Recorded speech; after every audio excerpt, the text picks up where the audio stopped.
A very warm. Really fascinating day. I, of course, had the opportunity to be present throughout the opening session, and I heard parts of the last session. So if both those sessions are any indication, I would say this has been a great conclave organized by the Economic Division. This, incidentally, is the grand finale of this conclave, because we have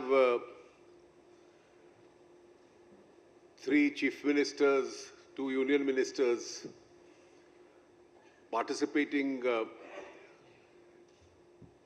in this session. And of course, I have to perform the unusual task of moderating, which I have never done earlier. So that will also enable me to speak a little less. Because in such discussions, we are normally used to participating in another capacity altogether. Now, we have chief ministers of three states, Shri Chandrababu Naidu, Andhra Pradesh,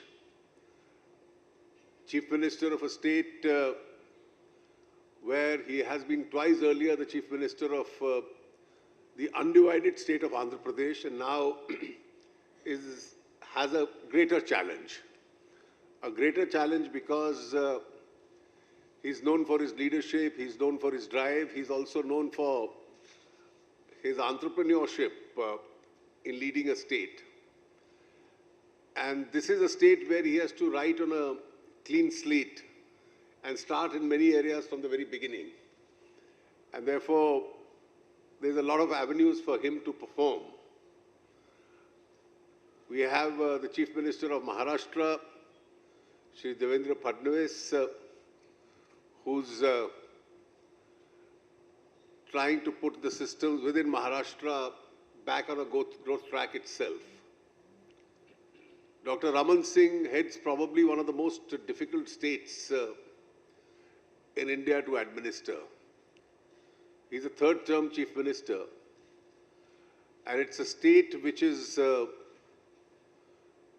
occasionally disturbed by insurgency, which has a lot of tribal population but is mineral rich, and therefore a state where he has an opportunity and both a challenge, facing all these difficulties of enabling it to grow. And the fact that he's been elected thrice continuously itself is symbolic of the quality of leadership that he's provided. And of course, we have the Minister for Oil and Natural Gas, Shri Dharmendra Pradhan, and my colleague in the central government in the Ministry of Finance, Shri Jayant Sinha. Now, since JAM Trinity has been the key subject, I'll start with Shri Dharmendra Pradhan,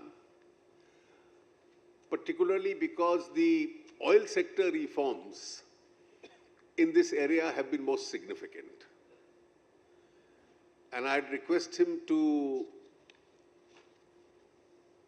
tell the audience here as to what all he has done and what is his immediate game plan and the roadmap further as far as the oil and natural gas ministry is concerned. Dharmendra ji, अगर आप बतलाएंगे कि क्या-क्या कदम उठाए हैं और आने वाले दिनों में क्या करने वाले हैं?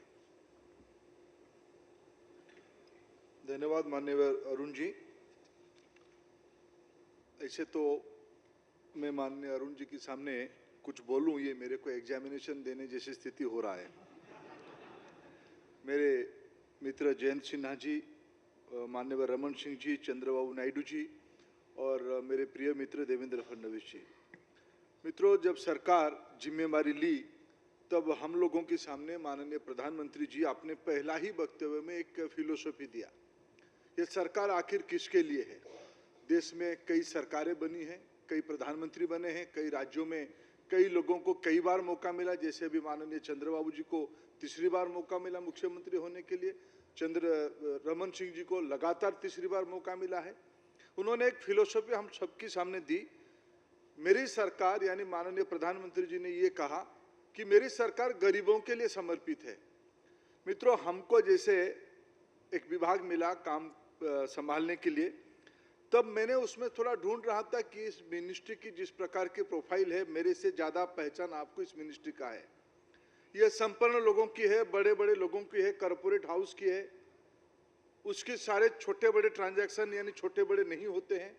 ऐसे सारे चुनौती भरे स्थिति में हम सोच ही रहे थे उसकी रास्ता क्या निकाले जिसको इसको थोड़ा पुअर की ओर ले जाए। सच में पोजीशनिंग के लिए नहीं, लेकिन इसमें सुधार भी दिखे और उसमें सच में कुछ गरीबों के लिए किया जाए। तब माननीय वित्त मंत्री जी की एक बजट में स्ट्रैटेजी आई सरकार के सामने कि हम जाम लाएंगे। जनधन के बारे में सब लोग हम जुटे थे सरकार की ओर से। आधार को हमने अपनाया, हमने छोड़ा नहीं। हमारी ऊपर जिन लोगों की थोड़ा टिक्का टिप्पणी होती है, ये इंटॉलरेंटों की सरकार है। हमने इंटॉलरेंट नहीं हुआ, अच्छे कामों के लिए कोई अच्छा काम किया है तो उसको हमने कंटिन्यू किया। आधार को हमने हाथ नहीं छोड़ा। और मोबाइल की जो रिवॉल्यूशन इस देश में हुई है, इसकी फायदा लेने के लिए सरकार ने जो रणनीति बनाई, मित्रों हमारी मिनिस्ट्री ने उसको भी थोड़ा अमल करने का कोशिश किया। उसको कैसे हम अपने विभागों के काम पे लगाएं, जनता की सेवा करें, उसकी हमने चिंता की। मैं मित्रों 2-3 स्टैटिस्टिक्स अगर आप लोगों के सामने रखूं, हमारी विभाग से 4 प्रोडक्ट हम वितरण करने की जिम्मेवारी है। सही मायने में यह जन वितरण प्रणाली का एक विभाग है। पेट्रोल, डीजल, एलपीजी सिलेंडर और किरोसिन, ये 4 प्रोडक्ट को हमको आम जनता तक पहुंचाने के लिए भारत सरकार की जिम्मेवारी है। हम रोज 35 लाख सिलेंडर को रिफिल करते हैं। देश में 16 करोड़ से ज्यादा हाउस होल्ड एलपीजी कस्टमर है। उसमें रोज हम लोगों को 35 लाख सिलेंडर का रिफिल करना पड़ता है।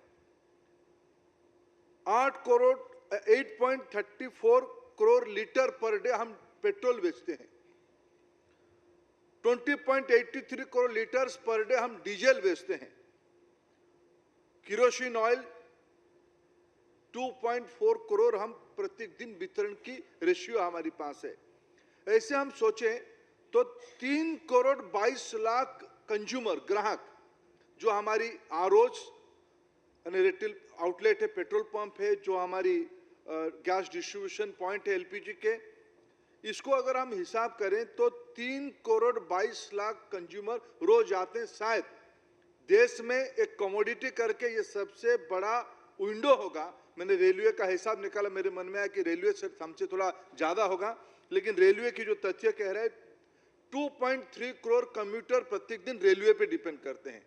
अगर मैं ऐसे उसको एक व्यावसायिक दृष्टि से देखूं तो 3 करोड़ 22 लाख लोग प्रत्येक दिन पेट्रोलियम प्रोडक्ट लेने के लिए कहीं ना कहीं जाते हैं। मित्रों, जब इतने बड़े ग्राहक आती है और इतने लगभग 60% तक घर एलपीजी लेता है, लगभग 80% तक आबादी डीजल और पेट्रोल पे निर्भर करता है प्रत्येक दिन, एक चुनौती है इसको कैसे सुषम बंटन करे, इसके अंदर कैसे लीकेजेस को कम करे। और सरकार के सामने एक चुनौती था हम लोगों के ऊपर, विशेष करके भारतीय अर्थव्यवस्था पे विश्व की अर्थनीति का एक खराब चीज हमारे लिए फायदे में आ रहे, तेल की प्राइस घटा हुआ है। फिर भी हमारे सामने जो इतनी बड़ी सब्सिडी बर्डन है, इसको कैसे नियंत्रित करे। अभी जो सब्सिडी के बारे में हम लोग सुबह से चर्चा कर रहे थे, ये सब्सिडी आखिर क्या जिनको मिलनी चाहिए उन्हीं को मिल रहा है, क्या जिनको नहीं मिलनी चाहिए उनको भी मिले। मित्रों, ये एक विषय दुविधा था, इसकी सबके मन में तो प्रश्न आ रहा था। पिछले दिनों में कोई 6 जो सारे स्टडी हुई है, सिलेंडर औसत घरों में 7 लगती है सालाना। बाद में कभी उसको 9 किया गया, बाद में जब चुनाव आ रहा था किसी ने उसको 12 किया, तो देश में एक प्रशंसा जबरदस्ती करना शुरू हुआ कि ये गेम चेंजर है। हमने ये चुनौती था, 12 सिलेंडर है, सिलेंडर की कंज्यूमर बेस इतने हैं, इसको संभाले कैसे। इसमें जो हमको लगा कि अगर हम गरीबों को कुछ वितरण करेंगे तो हमारे पास सरप्लस होनी चाहिए, हम हमारी बेस को बढ़ाना चाहिए। इसकी पहले हमने सोचा कि इसको कैसे हम नियंत्रित करें। मित्रों, तब सरकार ने पिछले साल इसी समय पे एक निर्णय किया कि हम डीजल के ऊपर सब्सिडी बंद कर देंगे, मार्केट लिंक उसको करेंगे। आज ग्राहक उसमें अभ्यस्त हो चुके हैं। जब जब अंतर्राष्ट्रीय बाजार में पेट्रोल और डीजल के भाव बढ़ता है तब कंज्यूमर भारत की बढ़ती हुई दाम देता है। जब हमको मौका मिलता है अंतर्राष्ट्रीय बाजार में थोड़ा घटने की, हम कंज्यूमर को पासन करते हैं। हाँ, बीच बीच में थोड़ा बहुत पैसा टैक्स के नाते रखते हैं। आखिर इस देश में बुनियादी सुविधाओं को देने की जवाबदेही सरकारों के पास है। लेकिन मित्रों, ये जो चुनौती था एलपीजी सिलेंडर में, क्या अखबारों में ये भी आई थी, संपन्न लोगों के घरों में 34 तक सिलेंडर पहुंचा था। भारत के सारे संपन्न लोगों के घर में 2, 3, 4 सिलेंडर की कनेक्शन की बात प्रमाण में भी था। इसको संभाले कैसे, किसी को नाराज ना करते हुए हम संभाले कैसे? मित्रों, तब एक सोल्यूशन करके आया, इस जाम को क्या हम यूज कर सकते हैं? हमने जाम को अपनाया। आज हमारी 16 करोड़ 16.19 करोड़ कंज्यूमर बेस है एलपीजी की। उसमें से हम 14 करोड़ 50 लाख लोगों को सीधा सीधा सब्सिडी ट्रांसफर करते हैं। सब्सिडी जब पहले कोई अकाउंटिंग नहीं थी सब्सिडी की, जब हमने टेक्नोलॉजी लाया, आधार को बेस बनाया, बैंक अकाउंट को बेस बनाया, तब हमको उसमें 15,000 करोड़ रुपया की फायदा पिछले आर्थिक वर्ष में हुई। और आज हम प्रत्येक दिन 70 करोड़ रुपया की सब्सिडी ग्राहकों को देते हैं। और पिछले एक साल में हमारी 92.32 करोड़ की ट्रांजैक्शन हुई है। मित्रों, इसके कारण विश्व भर में ये सबसे बड़ी पब्लिक डिस्ट्रीब्यूशन सिस्टम जो एक पेमेंट गेटवे के माध्यम से हो पा रही है, ये एक बड़ी उपलब्धि है। इसको दुनिया की लोगों ने प्रशंसा किया है, विशेष करके डेवलपिंग कंट्री है, उनके लिए एक बड़ा मॉडल है कि पब्लिक डिस्ट्रीब्यूशन सिस्टम को कैसे डिजिटलाइज किया जा सकता है, इसको कैसे पेमेंट गेटवे में जोड़ा जा सकता है। मित्रों, एक चिंता हम लोगों के सामने है, केरोसिन को कैसे हम स्ट्रीमलाइन करें। हम सब जानते हैं केरोसिन की एक बहुत बड़ा हिस्सा गरीबों के पास नहीं जाता है, ये डाइवर्ट होती है, इंडस्ट्रियल यूज में चली जाती है, अडल्टरेशन में चली जाती है। इन दिनों में हमने राज्यों को बुला के चर्चा शुरू किया है। भारत सरकार उसमें पार्टनरशिप चाहती है।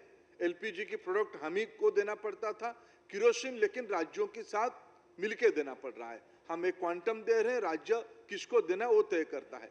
लेकिन हमें कल ही भी हम एक मीटिंग किए, हमें जो अनुमान है, हमें जो आत्मविश्वास है, पुराने अनुभव को देखते हुए केरोसिन के बारे में भी हम जल्द ही एक डायरेक्ट बेनिफिट ट्रांसफर की योजना ले आ पाएंगे, जिसमें एक लगभग मेरे प्रारंभिक अनुमान है 4-5 हजार करोड़ रुपया की एक सब्सिडी बर्डन की भी रिडक्शन हो सकती है।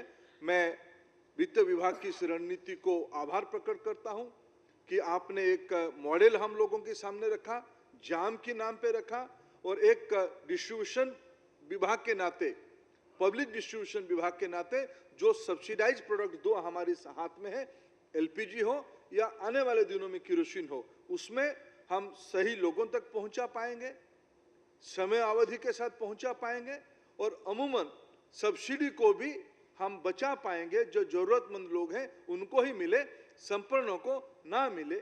इस प्रकार की हमने एक तंत्र खड़ा करने की प्रयास किया है।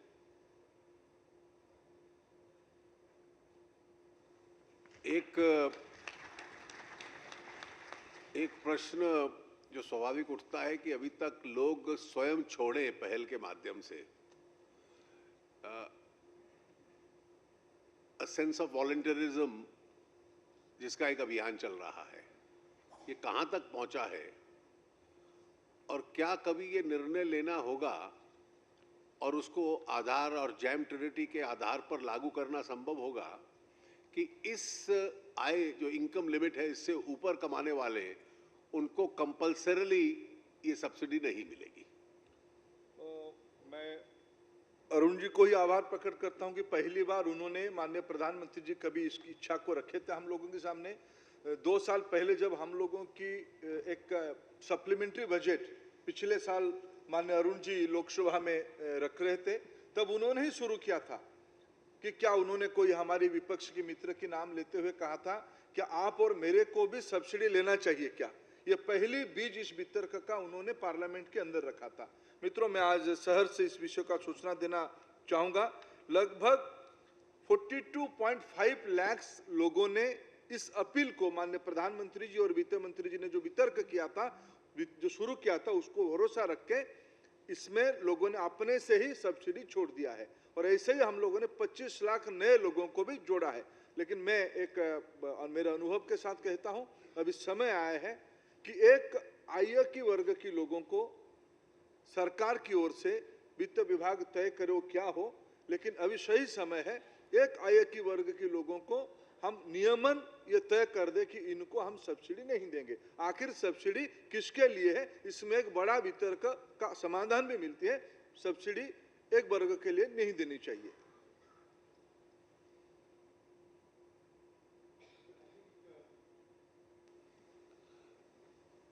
We are all waiting to hear from our other speakers, particularly the Andhra Pradesh Chief Minister, Shri Chandrababu Naidu. As I said in the opening that after the division of Andhra Pradesh, he has to almost start from the very beginning in several areas of the state. And his immediate task is to first create a capital, something which has been inaugurated just a few days ago.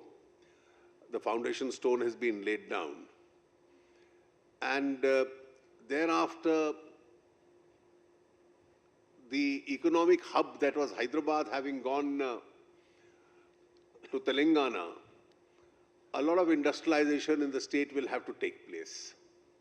So I'd like Naiduji, for you to spell out what you see over the next 5-10 years as your vision of how you are going to really create this new state.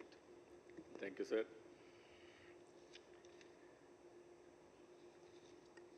Honorable Minister of Finance, Arun Jaitley ji, respected Honorable Central Ministers, and Honorable colleagues, Chief Ministers, and friends. Honorable Finance Minister has rightly mentioned, I am in crisis. My state is 17 months old, 17 months baby. We have to nurture very carefully. Whenever there is a crisis, we have to search for options also. Every crisis, we have to convert it to an opportunity. That is what I am doing. I need all support from Central Home and Finance Minister, then only I will survive. And at the same time, as the Honorable Finance Minister has rightly mentioned, we are all in an inspiring time. Just now, Neil Kearney has narrated total scenario and also future technology, how we have to use it. Everything he has given some idea. In total spirit, we want to implement all these things. Even we want to go one step ahead.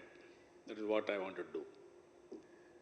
Even if you see, just now I explained how we are using technology for all our welfare programs. Recently, I wanted to give pensions. Then how to go for pensions? Always there will be manipulation, there will be some dissatisfaction. Then all pensions who are all eligible persons, I have taken into consideration. 6-step validation I have done through computer. Then only I have sent for verification in the field. 99% automatically they accepted. That means what we have done, everybody is accepted. There is so much of satisfaction in selection of pensions itself. Now we have taken one program, this very important program, land records. In this country, land records are always at the mercy of lowest officers. So much of manipulation, so much of corruption. So what we are doing now, we have given a program. Every land we wanted to update, owner and also land records, everything we want to update. On the base of land, Revenue Department, they are giving 67 certificates, either nativity or income or caste certificate, so many certificates for that matter. Now, Aadhaar account is very clear.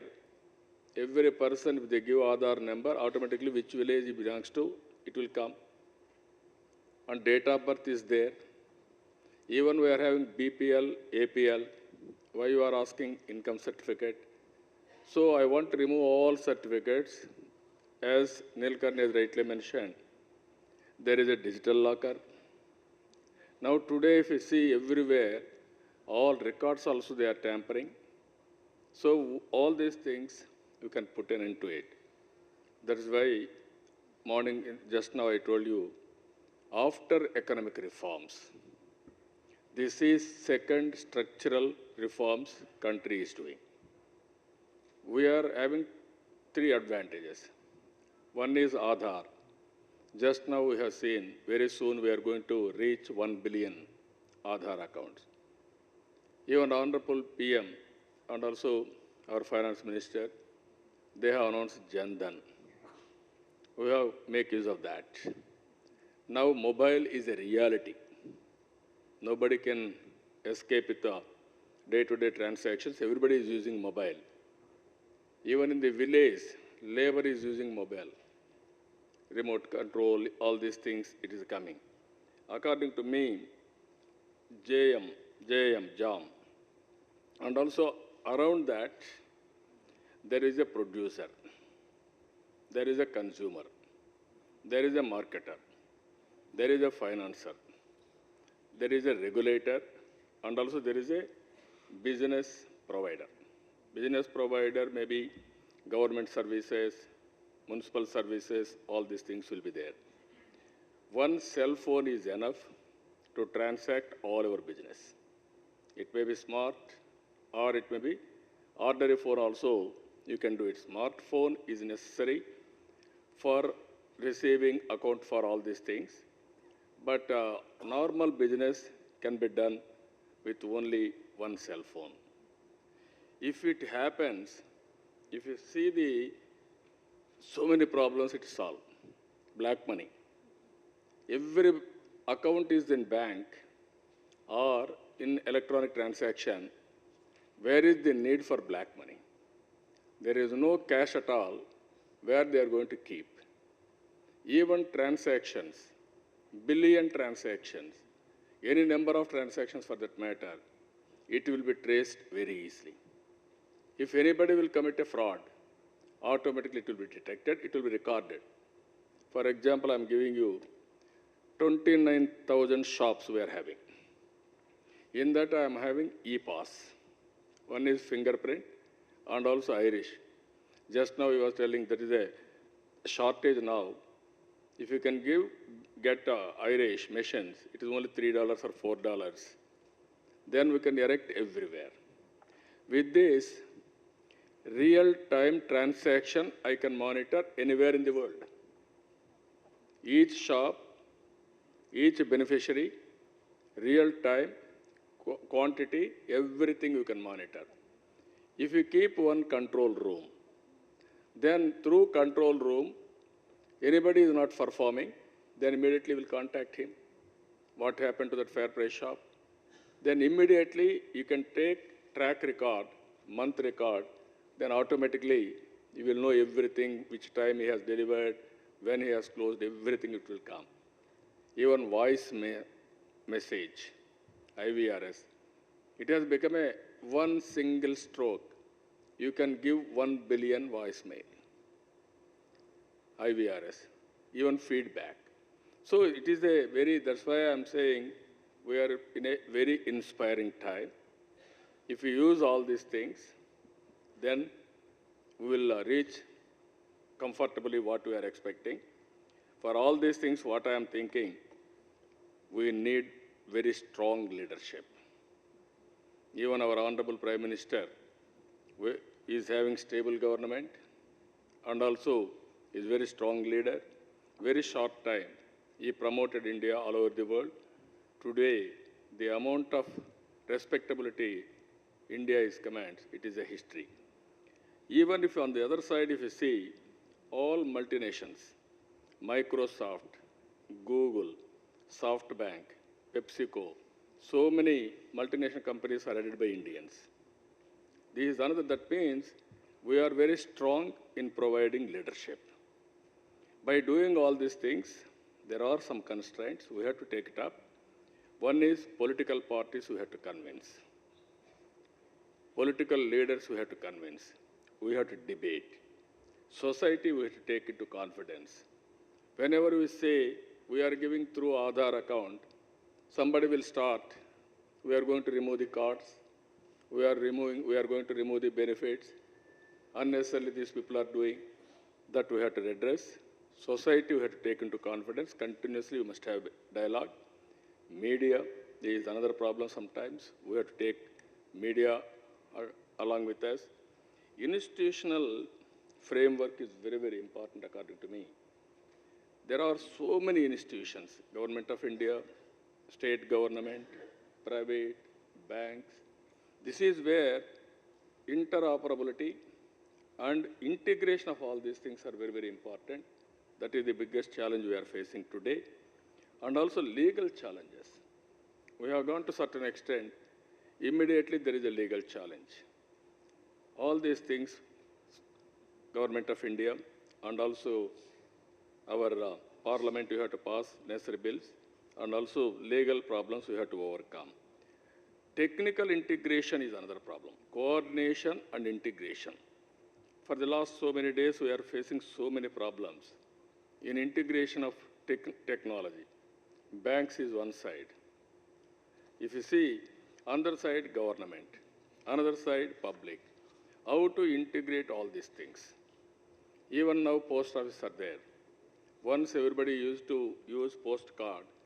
Today, everybody is using only email. So we have to change post office role itself. That is another issue. Even here, we have announced Digital India. Last mile connectivity is a problem today. Even to reach road or other infrastructure, it will take so much of time. At the same time, to reach every home with fiber connectivity, it will be very easy. For that, Government of India and state government has to work it out. Then if you connect every home with 15, 20 Mbps, then you can imagine PM can talk video conference with 1 billion families or people. That is the beauty of this. Then interactive session, you can have it. Even chief ministers can have it. Even finance minister can talk everybody in one chart. That is going to happen. So that is the scope. And also here, there are some problems. Interoperability.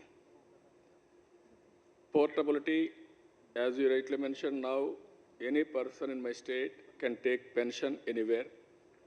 Even ration, you can take anywhere. Within the city or outside the city, anywhere you can take. And also interoperability is the biggest problem, all banks. We are working with that. So many accounts, so many banks. Then you want to draw, every bank has to go. JAM has to be successful. Interoperability is very, very important. We have to take this into consideration. Sir, if you see here,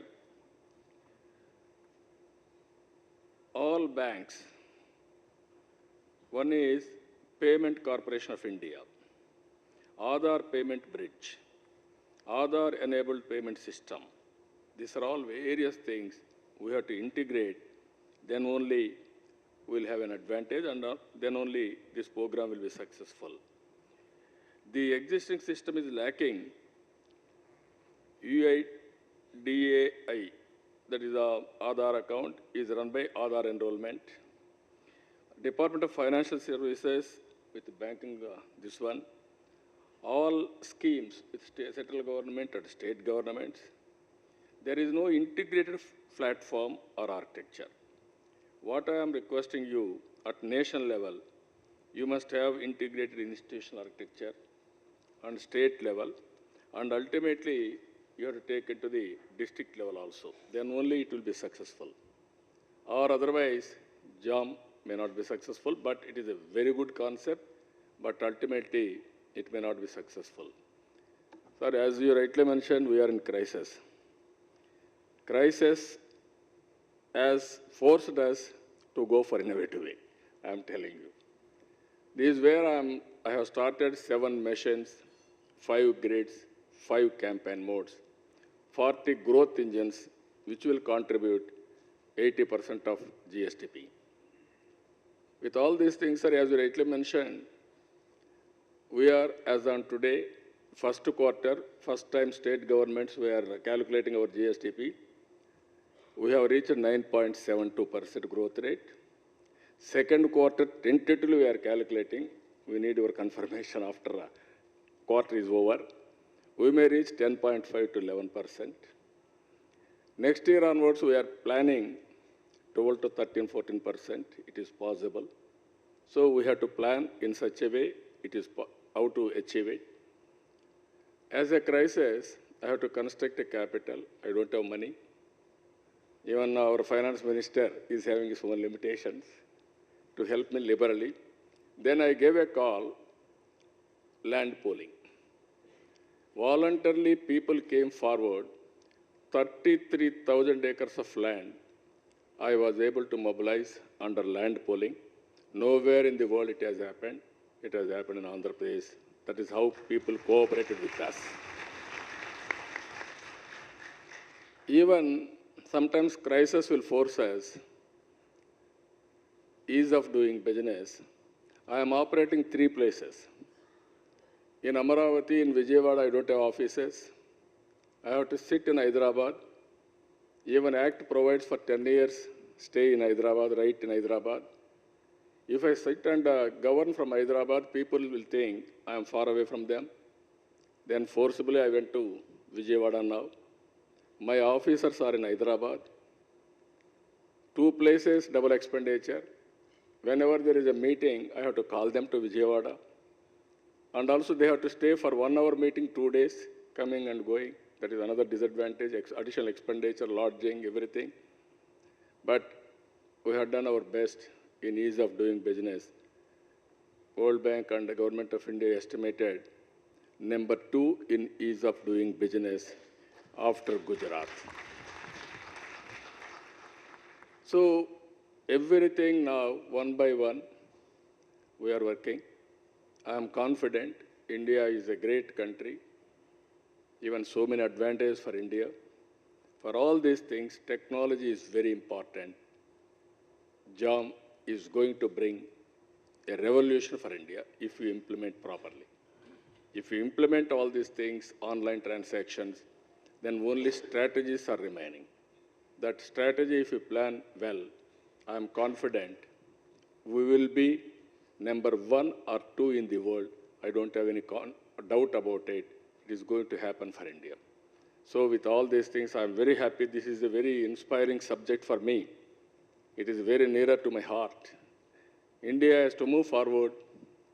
Only we can do real-time progress by using JAM. I am very happy Government of India is rightly implementing this program. But there are some organizational problems or some challenges. If you attend all challenges, and also if you create a good climate for all states, then I'm confident it will be history. In this, sir, we are implementing e-Pragati project. Total architecture of all the departments. Citizen, government, departments, transactions-wise welfare, even development, and also regulatory, everything we are integrating. There also, I need your cooperation without having any duplication of work. Even some government is doing same thing. If I do same thing, waste of energies, waste of resources. How to integrate everything, and also how to put all these things in a common platform. Then it will have a tremendous impact. There also you have to concentrate. Advisor is here, ministry is you are here, sir. If you can do that, it will speed up our JAM program. So I am confident all these things, they will do it. With this, I am also learning every day. I'm a student. Whenever I come here, 1 or 2 points from you I'm learning, and tomorrow I'm going to implement all these things in my day-to-day activities. That is how I'm moving forward. I'm very happy to present here. With this, I'm thanking all of you. Thank you, Ananda. Thank you, Naiduji. I'm sure Amravati, as and when it is developed, promises to be one of the most exciting cities in India. That takes me to Chhattisgarh. Raman Singh जी, छत्तीसगढ़ शायद प्रशासनिक दृष्टि से इस देश के कठिन राज्यों में से एक है। कठिन इसलिए कि राज्य का एक हिस्सा माओइस्ट वायलेंस से प्रभावित है, ट्राइबल पॉपुलेशन बहुत ज़्यादा है, आरंभ में गरीबी की मात्रा भी काफ़ी ज़्यादा थी, अर्बनाइजेशन बहुत कम था, इंडस्ट्रियलाइजेशन बहुत कम था, और आज जब दुनिया में मेटल प्राइसेस गिरे हैं तो जो आपका मेटल रिच प्रोविंस है, बाकी देश को लाभ हुआ है दुनिया में ये दाम कम होने से, लेकिन छत्तीसगढ़ को शायद नुकसान हुआ है उसका। और इसके बावजूद भी छत्तीसगढ़ में कई योजनाएं आपने चलाई, जिसमें दो सबसे अधिक थी। आपका एक पीडीएस सिस्टम, जिसको कि सबने माना, आपके विरोधियों ने भी माना कि शायद देश का सबसे प्रभावी पीडीएस सिस्टम था। और दूसरा, छत्तीसगढ़ पहला उन राज्यों में से है जो पिछड़ा राज्य माना जाता था, जहां ईज ऑफ डूइंग बिजनेस में काफी ऊपर छत्तीसगढ़ आया है। तो इसके संबंध में छत्तीसगढ़ में क्या क्या हुआ है, थोड़ा इस पे आप। सबसे पहले मैं धन्यवाद दूंगा इकोनॉमी कॉन्क्लेव में आज मुझे अवसर दिया आपने, जहाँ उपस्थित हमारे सभी वरिष्ठ मुख्यमंत्री माननीय चंद्रबाबू नायडू जी, माननीय मुख्यमंत्री देवेंद्र फडणवीस जी, धर्मेंद्र प्रधान जी, जयंत सिन्हा जी, और आपको और प्रधानमंत्री जी को धन्यवाद दूंगा कि आज ये अवसर हमें मिला। और एक महत्वपूर्ण विषय छत्तीसगढ़ और छत्तीसगढ़ के विकास में आज जिस महत्वपूर्ण विषय पे चर्चा हो रही है, जनधन आधार मोबाइल, जाम की भूमिका छत्तीसगढ़ जैसे राज्य में किस प्रकार हम इसका बेहतर उपयोग छत्तीसगढ़ के उन करोड़ों लोगों के लिए कर सकते हैं।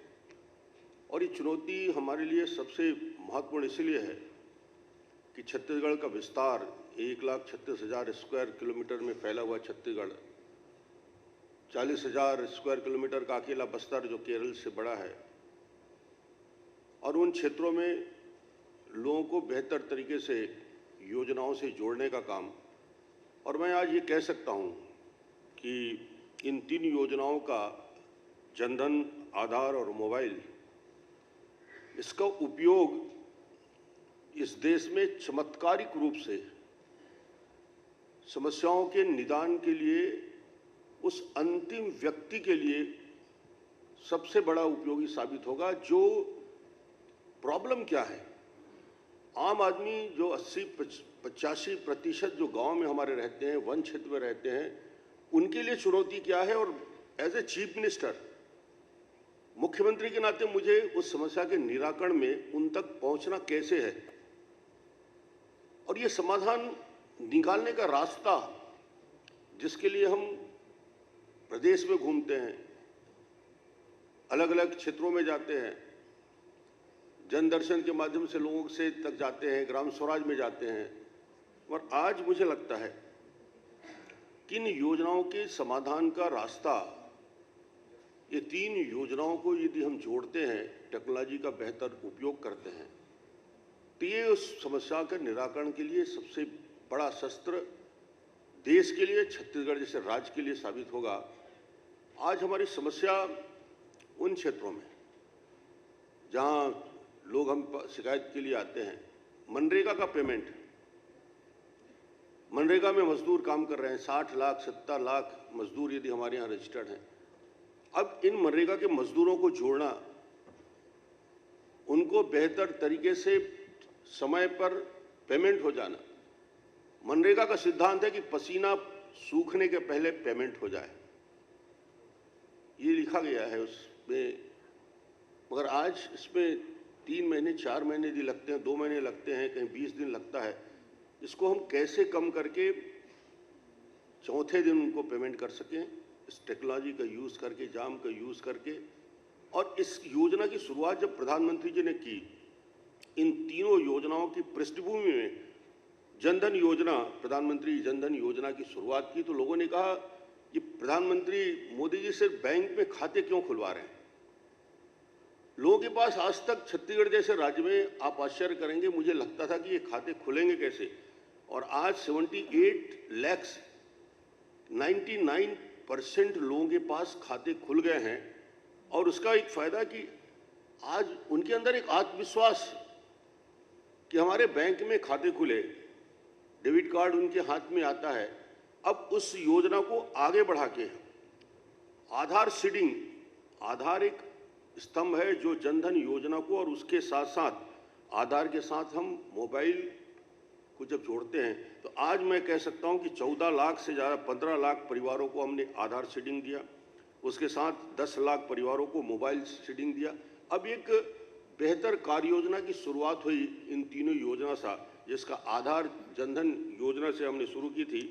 अब उसका रिजल्ट भी बेहतर तरीके से आना शुरू हो गया है। हमारा क्षेत्र कहाँ है, जिन क्षेत्रों में हम जाकर उन समस्याओं का निराकरण करेंगे। मैंने पहले कहा कि मनरेगा में काम करने वाले मजदूर 60 लाख पीडीएस में हमारे जिन लोगों को राशन की व्यवस्था करते हैं, उनके साथ हमारा जोड़ने का काम। इसके साथ साथ प्रधानमंत्री बीमा योजना में हमने लाखों लोगों को जोड़ा है। 40 लाख से ज़्यादा उपभोक्ता हैं जो बिजली के बिल हमारे पटाते हैं, जिनके साथ हमें रोज जुड़ना है।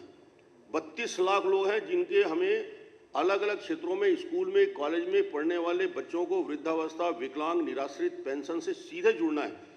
शिकायत यहाँ आती है, समय पर यदि पेंशन नहीं मिला, समय पर उन्हें स्कॉलरशिप नहीं मिला, समय पर यदि उनको राशन की व्यवस्था नहीं हुई, समय पर उस व्यक्ति को पेमेंट नहीं मिलता। और ये उपाय जिसके लिए कागज पे कागज लिखते हैं, शिकायत पे शिकायत लिखते हैं, और लाखों परिवारों का जीवन इससे जुड़ा हुआ है।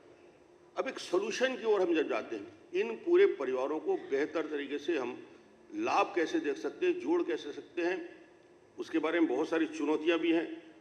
हमने स्टेट में सेक्टर आइडेंटिफाई किया, बैठे हमने तय किया कि इतनी बड़ी योजना और उसका क्रियान्वयन स्टेट कैसे कर सकता है, किन योजनाओं में हम जुड़ सकते हैं।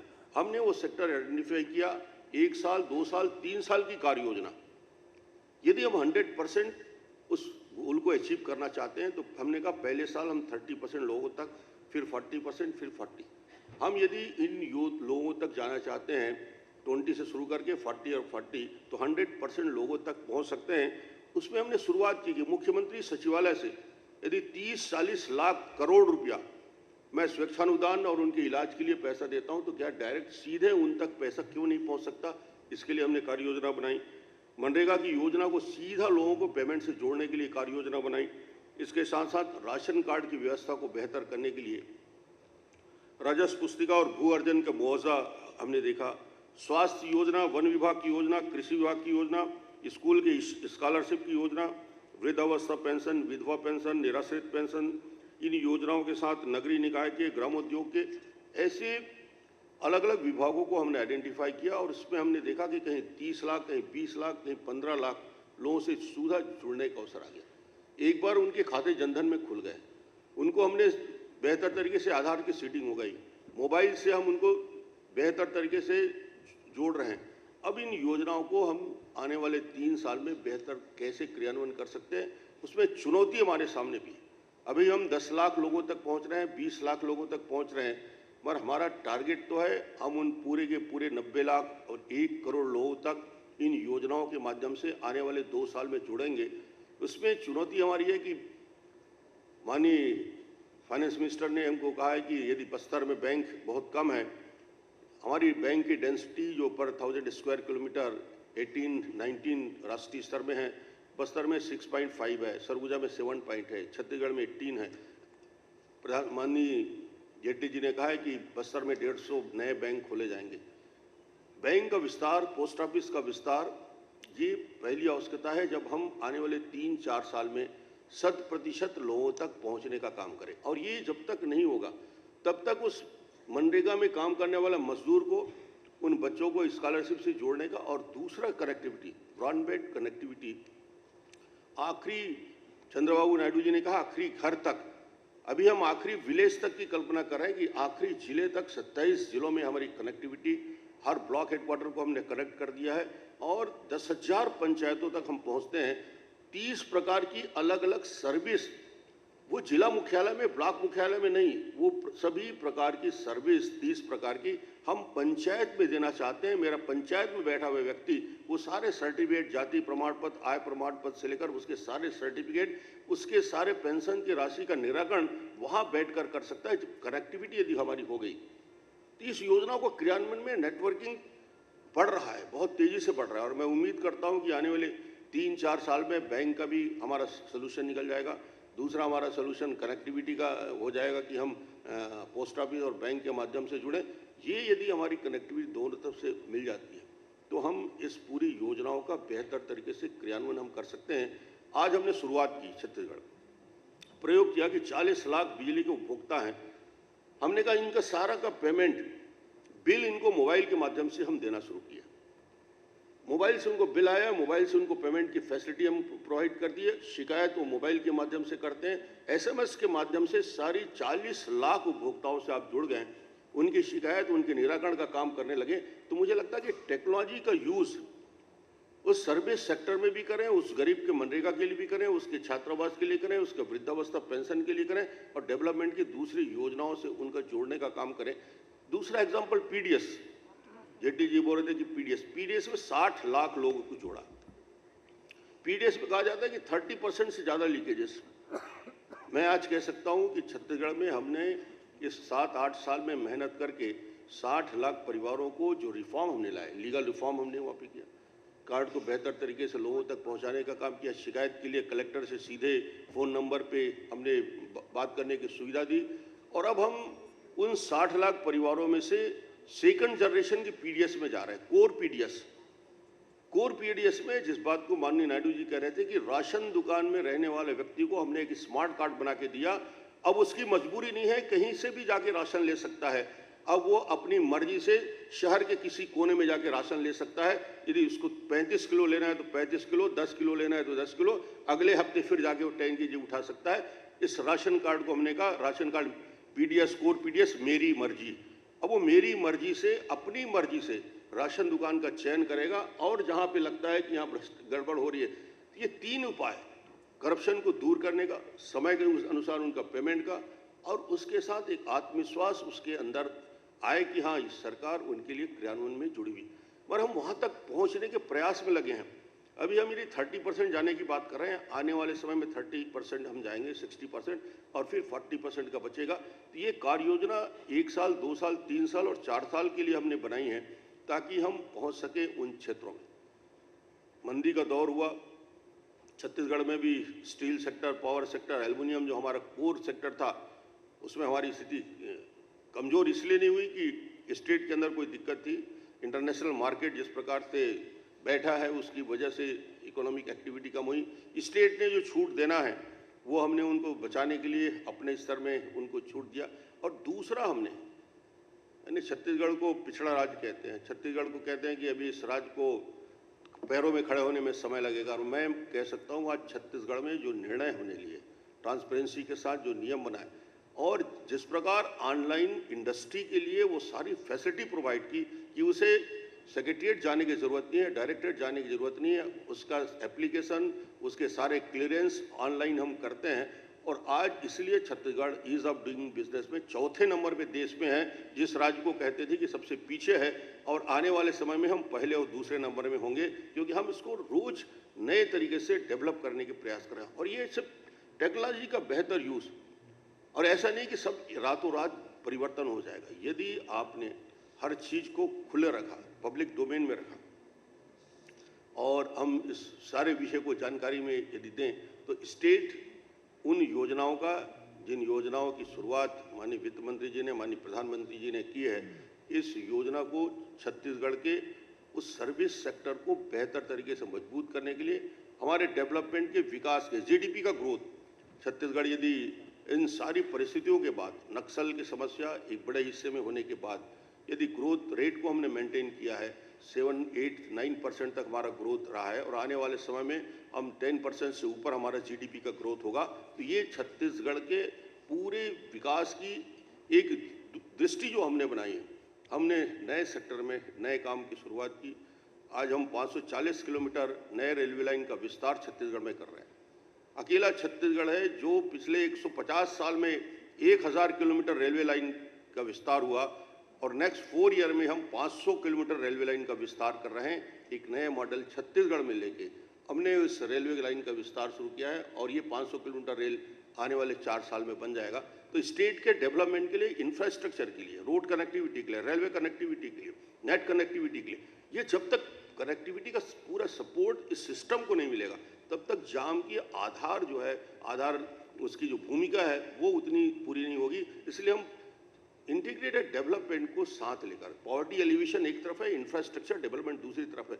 आज समय बहुत कम है, माननीय हमारे और सभी बोलेंगे, मगर मैं कहना चाहूँगा कि एक क्रांतिकारी जाम की भूमिका हिंदुस्तान के उन गरीबों के, करोड़ों लोगों के जीवन स्तर को सुधारने के लिए, सर्विस सेक्टर को बेहतर करने के लिए और लोगों को इस बात का एहसास दिलाने के लिए सरकार उनके साथ है। और मोदी जी चाहते हैं सबका साथ सबका विकास। इस मूल मंत्र को पूरा करने का सबसे बड़ा शस्त्र बनेगा जाम। मेरी शुभकामना है कि सफल हो।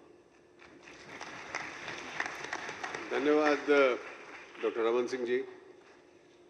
That brings me to the state of Maharashtra, which has conventionally been the engine of growth as far as India is concerned. Now, the first phase of the IT revolution didn't impact Maharashtra as much as it impacted Karnataka, Andhra Pradesh and other regions. But I think of late Maharashtra has caught on. Pune is developing as an important hub. So how do you, Devendraji, foresee the use of the JAM and the future of this, and what is the current situation as far as Maharashtra is concerned? Thank you, Arunji, all the distinguished panelists and friends. This JAM is a Triveni of inclusion, because for years together we have been talking about equity, we are talking about inclusion. But for the first time, things which were in discussion and deliberation are actually happening on the ground.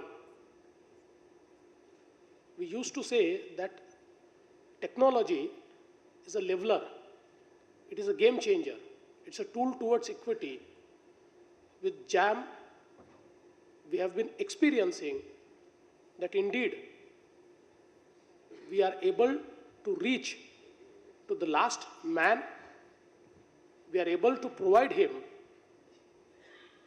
all the schemes efficiently through usage of JAM. I think both the colleague chief ministers have a long experience of governance and they are doing inspiring work. I've just took over a year back. I completed my first year 2-3 days back. But I think in this 1 year, I've come to a conclusion that with the usage of JAM, we can really change the plight of people. In Maharashtra, around 1.25 crore Jan Dhan accounts have been opened. Maharashtra is perceived as one of the most developed state. And if before August 14, somebody would have told me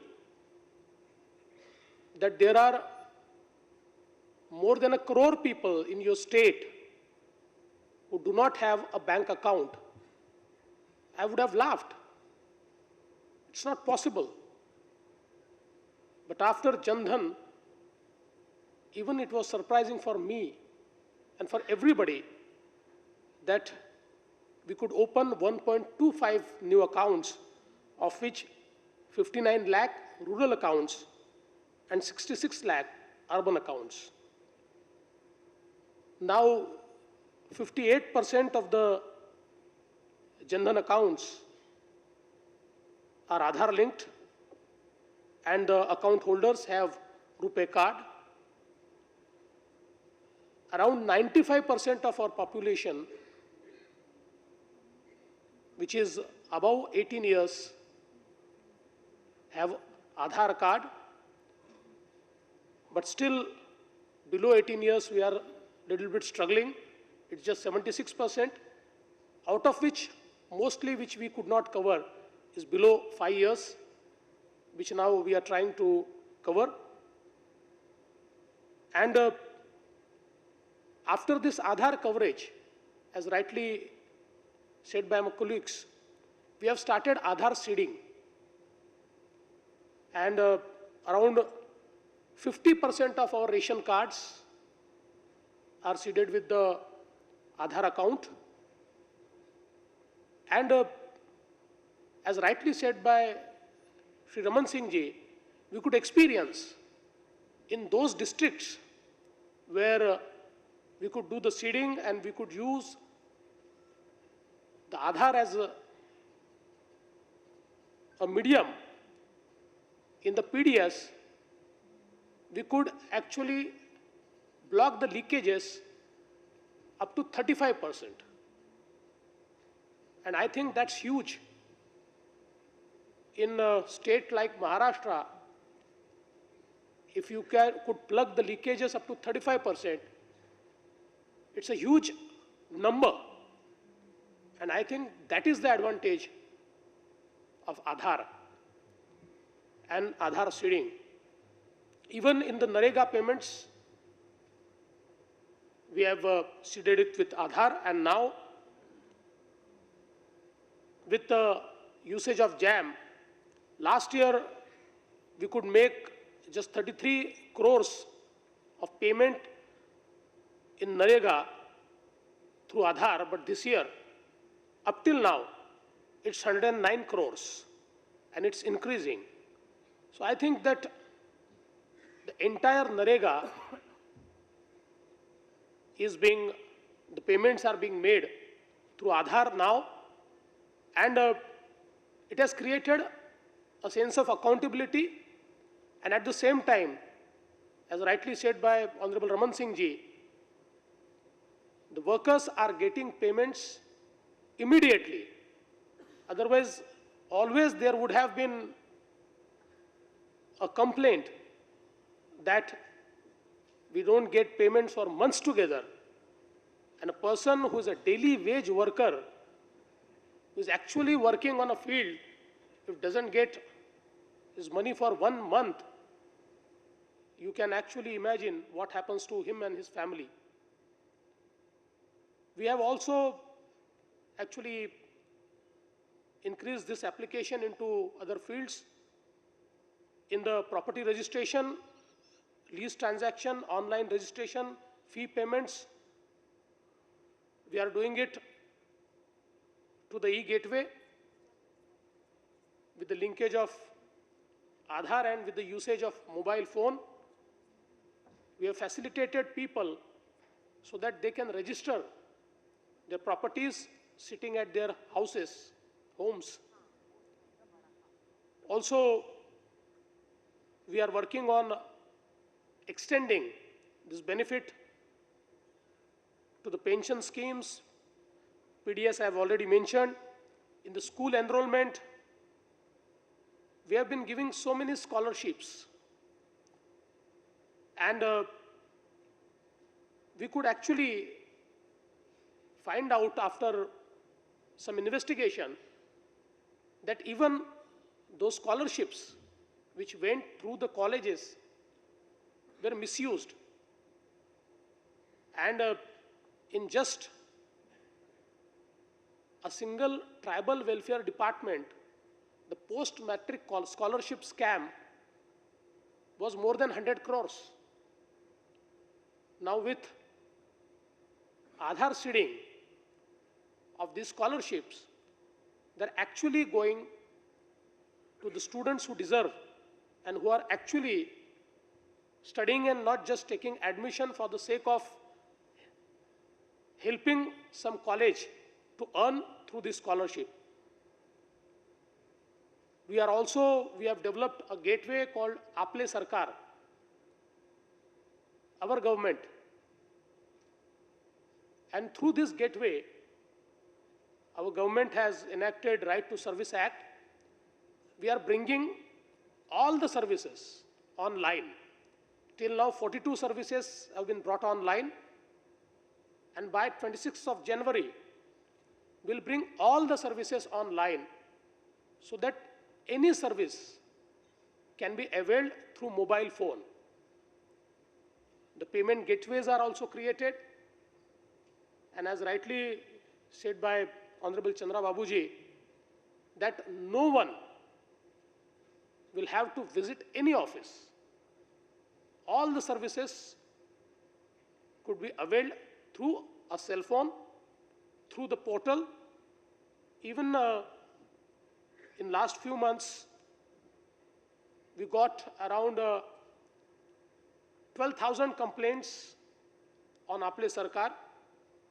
We could resolve 9,000 complaints, and the rate of satisfaction is 88%. I think that to reach people, to increase the efficiency, the technology is the only tool, and JAM is something which would take it from affluent to the last person. I'm sure there are some challenges as well. Mr. Nilekani was mentioning about the Supreme Court's verdict, whether to make it voluntary or compulsory, and with the news that it's not compulsory, it's voluntary, it also poses some challenges. So I'm sure that the central government would take up this issue and provide some legal framework. About last mile connectivity, yes, we have problems, but we also have solution. Recently, we decided to create a smart village in Maharashtra with the help of Microsoft. And the smart village is a capital of malnutrition deaths in Melghat, Arisal. And while creating that smart village, Microsoft is using Wi-Fi. That is the TV white space bandwidth. So if we use this white space bandwidth, I think the last mile connectivity can also be worked on. I'm sure with all these things and interventions, we will be able to reach the last person, and we will be able to actually make the development which is equitable and which is inclusive. Thank you. Thank you, Devendraji. And finally, having heard from the Oil and Natural Gas Minister about the sector where there have not been reforms in this area, and also the three chief ministers, I'll request my colleague Jayant Sinha to just give an overview of where we stand and what he sees as the roadmap ahead. Thank you very much. Honorable Finance Minister Shri Arun Jaitley ji, Honorable Chief Ministers Dr. Raman Singh ji, Shri Devendra Fadnavis ji, Honorable Union Minister Shri Dharmendra Pradhan ji, distinguished participants, members of the media, ladies and gentlemen. We've had a very interesting day today, talking in some way about the theory of JAM. But what I think this panel was able to bring to the discussion was actually the very basic, as they say, bread and butter issues of execution and delivery. Those are the basics, which is how do we actually execute, get to the last person, and make it possible so that all these government benefits are in fact available. Now, because I know time is short, I want to speak very briefly about the overall framework that we in the ministry are working on to solve the kind of execution challenges that were brought up by the Honorable Chief Ministers. And in some ways, obviously, we've benefited greatly from Nandan's vision, which he was outlining just in the previous session. But in other ways, I think we have also progressed it quite significantly. And I think the framework that we are putting together, and the Honorable Chief Minister Shri Chandrababu Naidu ji spoke about, is there an integrated framework? Is there a way in which we've been able to pull together some of the various services as well as deal with some of the integration challenges? And we in fact are doing that.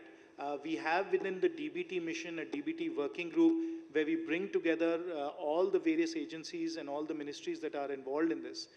And as we see this, we think that there are three important pillars or three important aspects by which we can actually put together an integrated framework.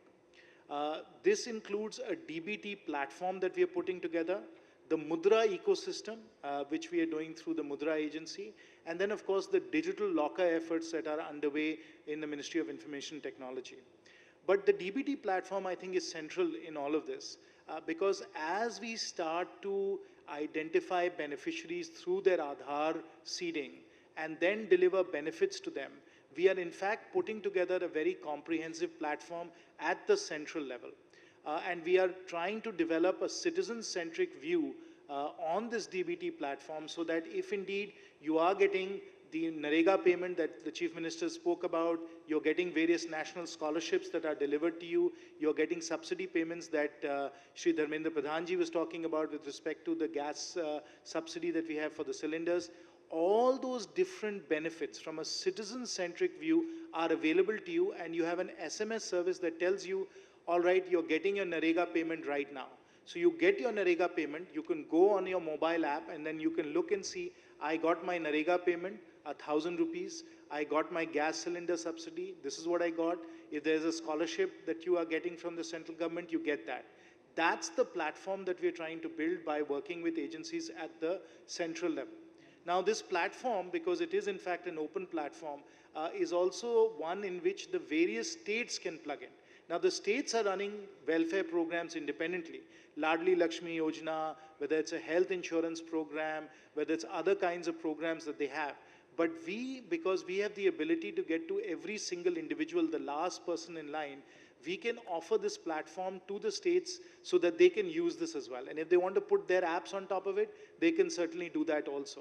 But it is obviously a pull in the sense that we make these services available, and whichever state wants to then use it for transaction, record keeping, access, as well as being able to provide citizen convenience, then they can really pull this platform and use that. So that DBT platform is very important, very central to what we're doing. The Mudra ecosystem is the flip side of it in terms of credit for small and micro businesses. There again, you know, the notion of a digital SME where with your Aadhaar card you can register, you can open a bank account, you can get credit is also central to being able to provide convenience and access to all micro enterprises, and that's what we're doing through the Mudra ecosystem. The third very important pillar in all of this is the work that we're doing as far as the digital locker is concerned. Once we have a digital locker which is very portable across this platform, and again which can be invoked as required by the states themselves, important records, whether it is the land title, whether it's your education certificate, whether it's your caste certificate, driver's license, all of that can be stored in this digital locker and then invoked as required. So when we pull all these things together, when we make it all come together, even though it's an open architecture and it is set up in a way that you don't necessarily have to use it, but if required you can use it, and they're loosely coupled so that you don't have to immediately subscribe to all of them, we are trying to establish an architecture that will enable the JAM Trinity to really work. And when I say JAM in this sense, I'm talking about just achieving your maximum. Because if indeed this platform works, all these pillars work together well, seamlessly and mesh together, then your mobile phone honestly becomes the remote control of your life, and we as a country can truly achieve our full potential. Thank you very much. Well, thank you very much, Jayanji.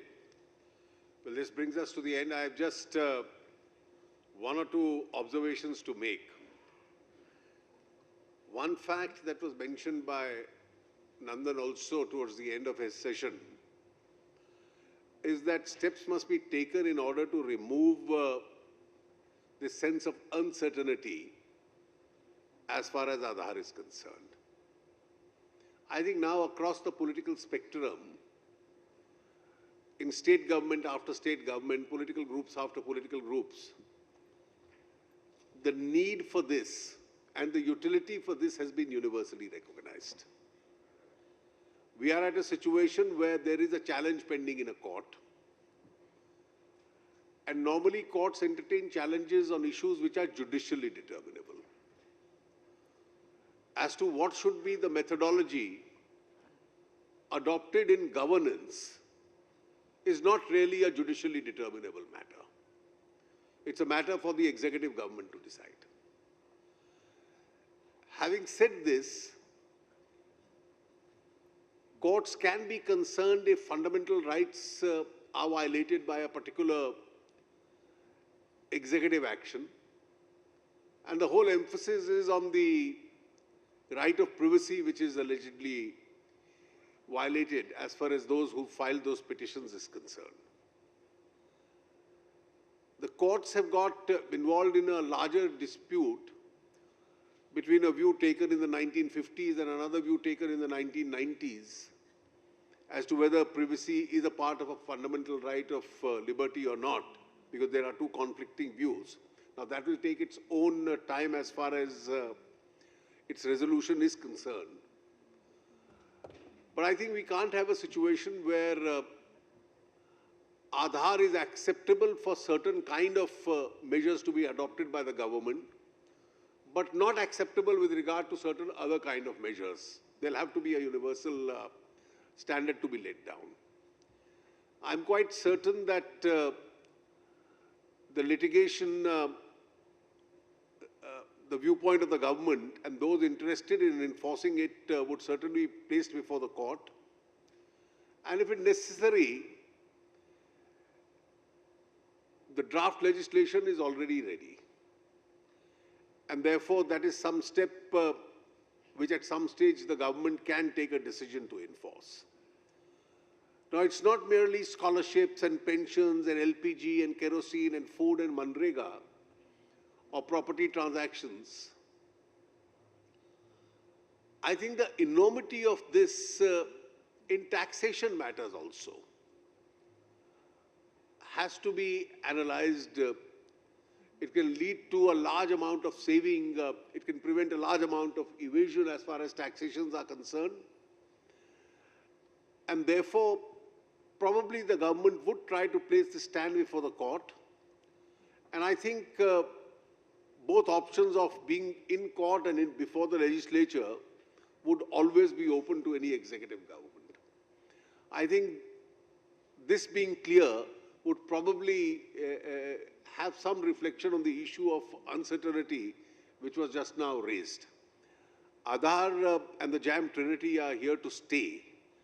The benefits are being felt, and as in the bread and butter issues, as Jayant put it, the chief ministers have explained how they are able to implement it and get the necessary benefit out of this. This discussion has been of extreme utility and value to all of us. Well, thank you very much, Dr. Raman Singh ji. Thank you very much, Shri Fadnavis and Devendra ji. And thank you very much, Jayant, for this participation.